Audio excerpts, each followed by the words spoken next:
Praise తెలవడండి. ప్రభు అయిన యేసుక్రీస్తు నామంలో మీకు అందరికీ శుభాభివందనాలు తెలియజేస్తున్నాం.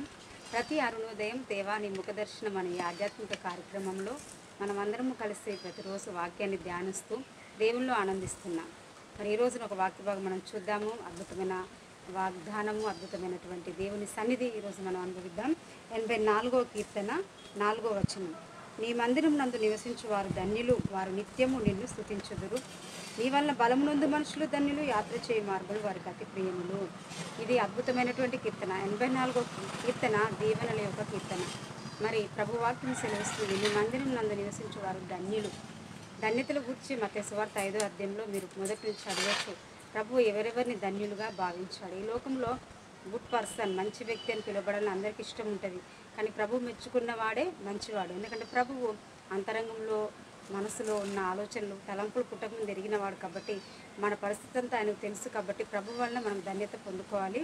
ఎవరు ధన్యులు అంటే మందిరంలో నివసించితే చాలు ధన్యులు అని వాక్యం తెలుస్తుంది. మందిరాన్ని ప్రేమించుదాం, మందిరానికి వద్దాం, మందిరంలో ఉన్నటువంటి కట్టల్లో ఆజ్ఞల్ని మనం పాటించుదాం. మరి చూడని యెరూషలేముని, చూడని పరలోకాన్ని మనము ప్రేమించాలి అంటే నీ దగ్గరలో ఉన్న అతి చిన్న మందిరమైన, నీ ఊర్లో ఉన్న అతి చిన్న మందిరమైన, గొప్ప మందిరమైన, ఈ భూమి మీద ఉన్న మందిరాన్ని ప్రేమించి దానికి కట్టుబడి ఉన్నప్పుడు మనలో ధన్యత అని ప్రభు సెలవిస్తున్నారు. అంతేకాదు, నీ మందిరం మందు నివసించేవారు ధన్యులు, వారు నిత్యము నిన్ను స్తుతించుదురు. నువ్వు మందిరంలోకి వచ్చావంటే స్తుతి వస్తుంది. నీ ఇంట్లో దుఃఖమున్నా, నీ ఇంట్లో గునగడం, సనగడం, అల్లర్లున్నా నువ్వు మందిరానికి వచ్చినప్పుడు స్తుతించగలుగుతావు. ఆరాధించినప్పుడు నీ మనసు తేలికవుతుంది. దేవుని వల్ల మనకు బలం వస్తుంది. కాబట్టి ఈ రోజున ఈ వాక్య భాగాన్ని బట్టి మీరందరూ ప్రతినిత్యం మందిరంలో ఉందురుగాక. 23 చివరి వచనం చెప్పినట్టుగా చిరకాలం యెహోవా మందిరంలో ఉండే ఆశ మనందరికి కృష్ణ కలుగును గాక. ఈ వాక్యాన్ని దేవుడు మన అందరి ఆత్మీయ మేళ్ళ కోసం ఈ ఉదయకాలము దీవించును గాక ప్రార్థన చేస్తున్నామండి. మహోన్నతుడ, సర్వశక్తి గల ప్రభువా, ఇంతమంది బిడ్డలైతే నమ్ముచున్నారు నాయన. నీ మందిరం నందు నివసించేవారు ధన్యులు, వారు నిత్యం నిన్ను స్తుతించుదురు.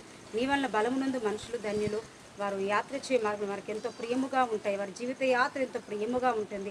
ఎందుకంటే ఎల్లప్పుడూ వారు మందిరంలో ఉంటున్నారు. కాబట్టి ఈ రోజున ఈ బిడ్డలందరూ మందిరాన్ని ప్రేమించేవారిగా, మందిరంలో నివసించేవారిగా చేసి కృప చూపెట్టి కుటుంబాలని ఆశీర్వాదంతో తృప్తిపరచని వారి హృదయం ఒక మందిరముగా, వారి యొక్క ఇల్లు ఒక మందిరముగా మారిపోవాలి. శాంతి సమాధానం వీరికి కలగాలి.